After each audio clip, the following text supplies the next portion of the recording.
એક બાજુ ડાકોર છે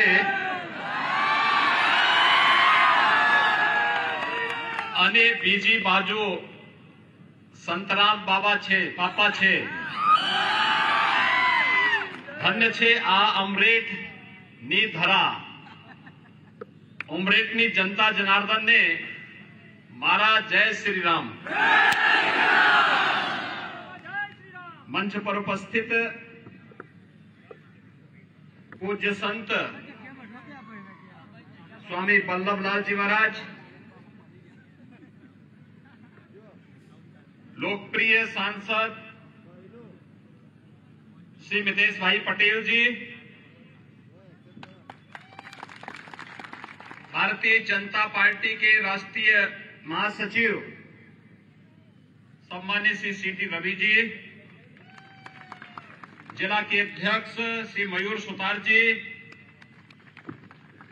जिला महामंत्री श्री नीरव भाई आमीन जी, पूर्व सांसद श्री लाल सिंह भदौरिया जी,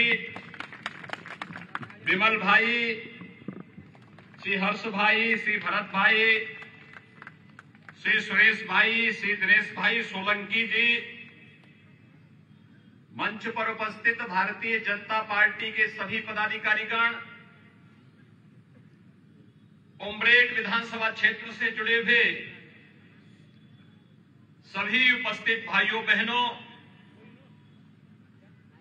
मैं इस धरा को कोटि कोटि नमन करते हुए आप सभी का हृदय से अभिनंदन करता हूं। भाइयों बहनों, यद्यपि गुजरात की धरा बड़ी पवित्र धरा है, जो यहां पर जिस भाव के साथ कार्य किया, इस लोक के लिए वह उतना ही पूज्य भी हो गया। हमारे मथुरा वृंदावन से यहां पर पधारे किसी कालखंड में आए थे कृष्ण कन्हैया, और यहां द्वारिकाधीश बनकर के लोग पूज्य हो गए।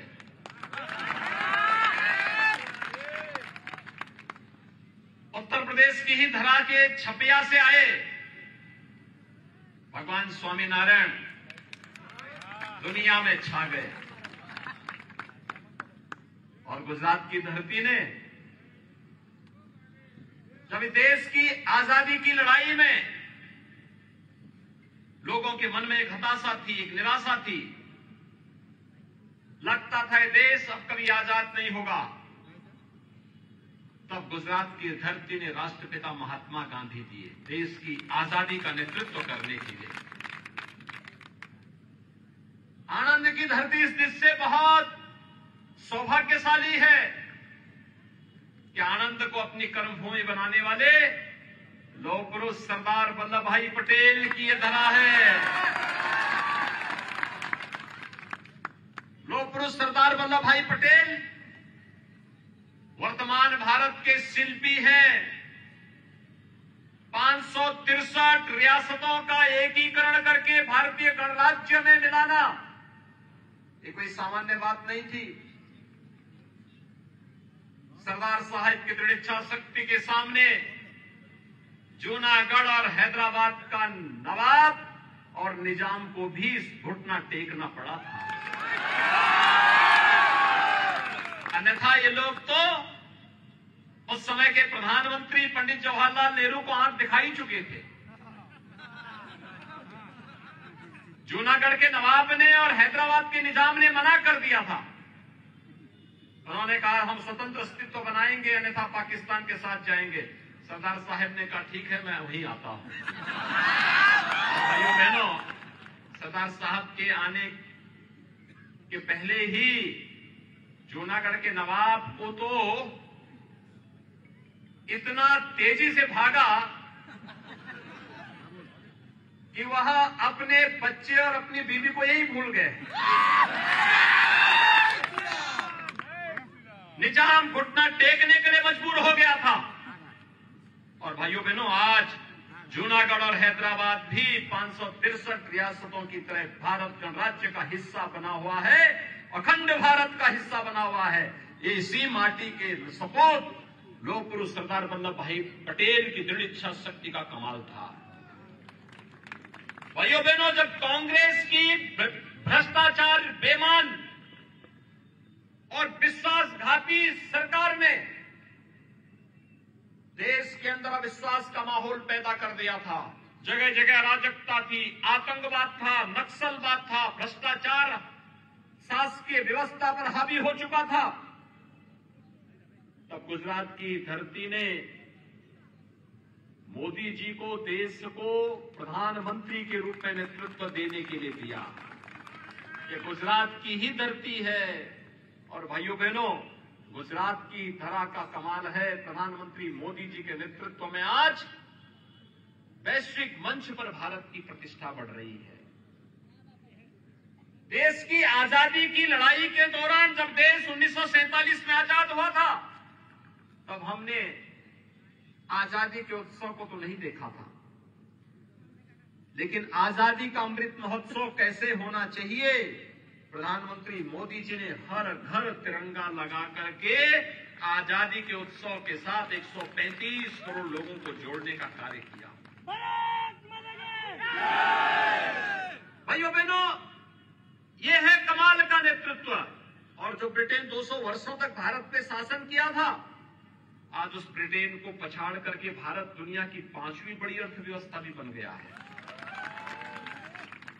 दुनिया के वे 20 बड़े देश जिनका दुनिया के 80% संसाधनों पर अधिकार है, भाइयों बहनों, अगले 1 वर्ष तक प्रधानमंत्री मोदी जी के नेतृत्व में भारत उन 20 बड़े देशों का नेतृत्व करेगा। दुनिया की सुरक्षा के लिए, दुनिया की समृद्धि के लिए, दुनिया की शांति और सौहार्द के लिए भारत के नेतृत्व में पूरा कार्य होने वाला है। अमृत महोत्सव वर्ष पर इससे बड़े गौरव की बात क्या हो सकती है। और इसलिए भाइयों बहनों, आज हम सब आपके बीच आए हैं। एक तरफ वैश्विक मंच पर बढ़ती हुई भारत की प्रतिष्ठा, दूसरी तरफ सुरक्षित हुई भारत की सीमा, और कर्फ्यू पर तो हमेशा के लिए कर्फ्यू गुजरात ने आज से 20 साल पहले मोदी जी के नेतृत्व में लगा दिया था। अब तो देश के अंदर आतंकवाद, नक्सलवाद और अलगाववाद भी समाप्त हो गया है। 20 वर्ष पहले जो शुरुआत गुजरात ने की थी, प्रधानमंत्री मोदी जी के नेतृत्व में पूरे देश ने आज आतंकवाद, अलगाववाद और नक्सलवाद को समाप्त करके पूरे देश के अंदर सुरक्षा का एक बेहतर वातावरण दिया। नहीं तो रोज दंगे होते थे गुजरात में भी, कर्फ्यू लगता था, न पर्व और त्योहार मनाए जा सकते थे, न व्यापार हो सकता था, न बहन बेटियां ही बाहर निकल सकती थी, चारों ओर अराजकता रहती थी, विकास ठप था, नौजवान बेरोजगार था, विकास के कार्य नहीं हो पाते थे क्योंकि कर्फ्यू और दंगे हमेशा होते रहते थे। लेकिन 20 वर्ष पहले जो शुरुआत आपने की, आज वो पूरे देश के अंदर एक मॉडल बना। एक तरफ आंतरिक सुरक्षा की स्थिति सुदृढ़ हुई है, दूसरी तरफ भाइयों बहनों, संकट के समय कैसे खड़ा होता है, संकट के समय कैसे खड़ा होना अपने नागरिकों के साथ, यह भी कोरोना कालखंड में भाइयों बहनों आपने देखा होगा। कोरोना कालखंड में एक एक व्यक्ति के जीवन की रक्षा करना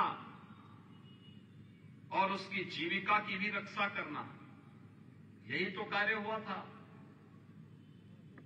फ्री में टेस्ट, फ्री में उपचार, फ्री में वैक्सीन और हर गरीब परिवार को डबल इंजन की सरकार ने महीने में 2 बार पूरे कोरोना कालखंड में फ्री में राशन की सुविधा भी उपलब्ध करवाई। भाइयों बहनों, दुनिया के अंदर कहीं ये नहीं हुआ, अकेले भारत में मिला है। अकेले बिना भेदभाव के भारत के अंदर 80 करोड़ लोगों को फ्री में राशन की सुविधा भी मिली है। अपने नागरिकों के साथ संकट के समय कैसे सरकार खड़ी होती है, भाइयों बहनों, ये कोरोना कालखंड में कांग्रेस होती, न टेस्ट होते, न उपचार होता, न वैक्सीन मिलती और न राशन ही मिल पाता। और आस्था का सम्मान कैसे होना है? मैं तो उत्तर प्रदेश से आता हूं। अयोध्या में 500 वर्षों से भगवान राम के मंदिर के लिए संघर्ष चल रहा था और मोदी जी की दृढ़ इच्छा शक्ति से, उनके दूरदर्शी नेतृत्व के कारण 500 वर्षों का इंतजार समाप्त। अयोध्या में रामलला का भव्य मंदिर के निर्माण का कार्य प्रारंभ हो चुका है। भव्य मंदिर का निर्माण अयोध्या में हो रहा है। मैं परसों ही अयोध्या में था।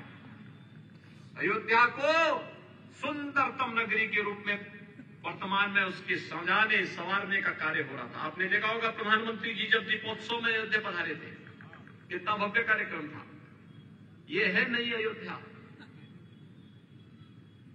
अब उत्तर प्रदेश में दंगे नहीं होते।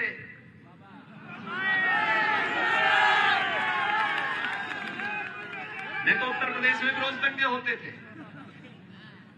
कहते थे लोग कि मंदिर के बारे में कोई बोलेगा तो खून की नदियां बहेंगी। मैं कहता था मच्छर भी नहीं मरने वाला है।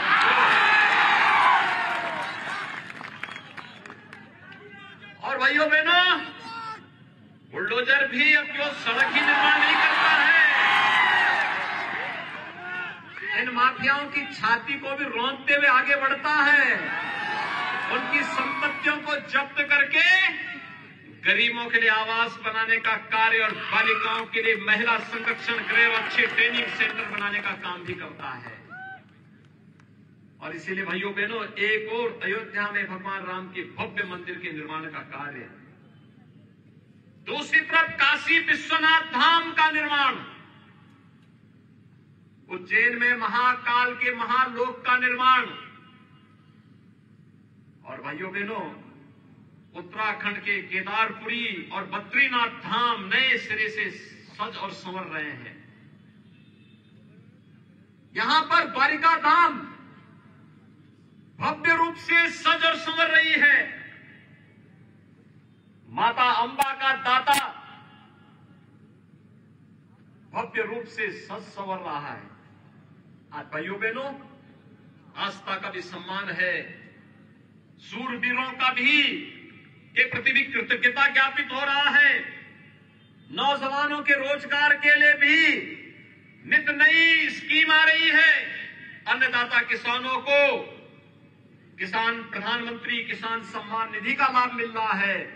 और अब तो भाजपा ने ये भी घोषणा कर दी है, फिर से 7वीं बार गुजरात में सरकार बनते ही आयुष्मान भारत की राशि अब 5 लाख से बढ़ाकर के 10 लाख रुपए सालाना हर गरीब को 10 लाख रुपए की स्वास्थ्य बीमा का कवर मिलेगा।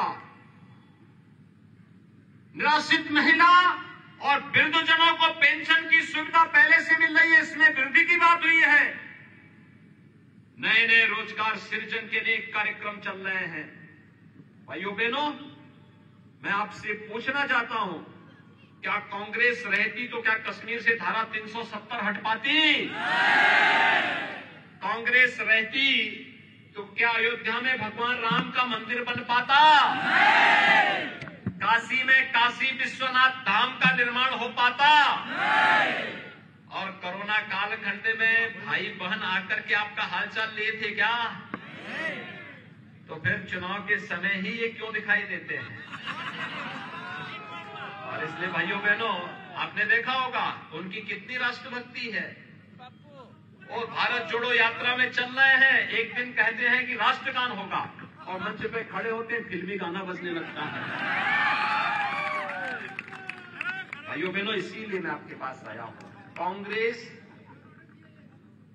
तो देश की सुरक्षा में सेंध लगाने वाली पार्टी है, शहीदों का अपमान करने वाली पार्टी है, सैनिकों का अपमान करने वाली पार्टी है।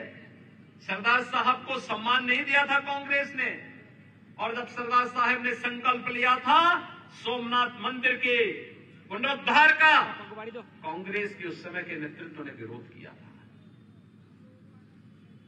जब प्रथम राष्ट्रपति डॉक्टर राजेंद्र प्रसाद जी सोमनाथ मंदिर के प्राण प्रतिष्ठा कार्यक्रम में आ रहे थे, तो तब भी कांग्रेस ने विरोध किया था। भाइयों बहनों, आस्था का सम्मान भी नहीं कर सकती। अयोध्या में राम मंदिर का निर्माण हो इसलिए ही बाधित था क्योंकि कांग्रेस बैरियर के रूप में काम कर रही थी। ये देश के विकास का बैरियर भी है, आस्था के सम्मान का बैरियर भी है, बहन बेटियों की सुरक्षा का बैरियर भी है, और यह देश को समृद्धि के पथ पर अग्रसर करने का बैरियर भी कांग्रेस बनी हुई है।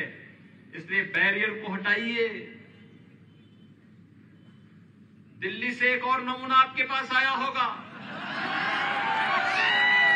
उससे भी सावधान रहने की आवश्यकता है। भाइयों बहनों, वो झाड़ू के नाम पर सब कुछ झाड़ करके लेकर चला जाएगा। बड़ा सावधान रहने की आवश्यकता है इन लोगों से। ये राजनीति के कुछ नमूने हैं, ये केवल आकर के बोलेंगे कुछ और करेंगे कुछ। इसलिए सावधान रहते हुए भाजपा प्रधानमंत्री मोदी जी के नेतृत्व में सुरक्षा की गारंटी है, भाजपा समृद्धि की गारंटी है, भाजपा विकास की गारंटी है, भाजपा लोक कल्याण की गारंटी है। सबका साथ सबका विकास के भाव को हर नागरिक तक बिना भेदभाव के पहुंचाने वाली पार्टी के रूप में कोई पहचान बनाती है तो भाजपा बनाती है। और इसीलिए मैं आप सबसे अपील करने के लिए आया हूं कि भाइयों बहनों, भारतीय जनता पार्टी गुजरात विधानसभा का चुनाव जीत रही है। सभी सर्वे इस बात को कहते हैं, लेकिन जीत 7वीं बार ऐसी होनी चाहिए जो हर सीट पर छक्का छक्का छक्का छक्का दिखाई दे, शानदार हो, जानदार हो, गुजरात की पहचान के अनुरूप हो। इसके अनुरूप तैयार हैं? तैयार हैं? आप सभी लोग इस बात के लिए तैयार हैं? सो आप बधा भाजपा ने भव्य जीत आपसो, हाथ ऊंचा करने समर्थन आपो। भारत माता की, भारत माता की, भारत माता की। आप सबसे अपील है, श्री गोविंद भाई परमार वे अपने दूसरे कार्यक्रम में मौजूद हैं। यहां पर मंच पर हमारे लोकप्रिय सांसद, यहां के जिलाध्यक्ष जी, हमारे राष्ट्रीय महासचिव जी, ये सभी लोग मौजूद हैं। और उन सब की उपस्थिति में श्री गोविंद भाई परमार को कमल चुनाव चिन्ह पर विजयी बना करके आप भेजेंगे। जय श्री राम, जय जय श्री राम। छोटे काशी के नाम से प्रसिद्ध ये उमरेठ नगरी में आदरणीय योगी आदित्यनाथ जी का भव्य स्वागत करने के लिए आप सभी का खूब खूब धन्यवाद। अपने तालियों के गगनों से योगी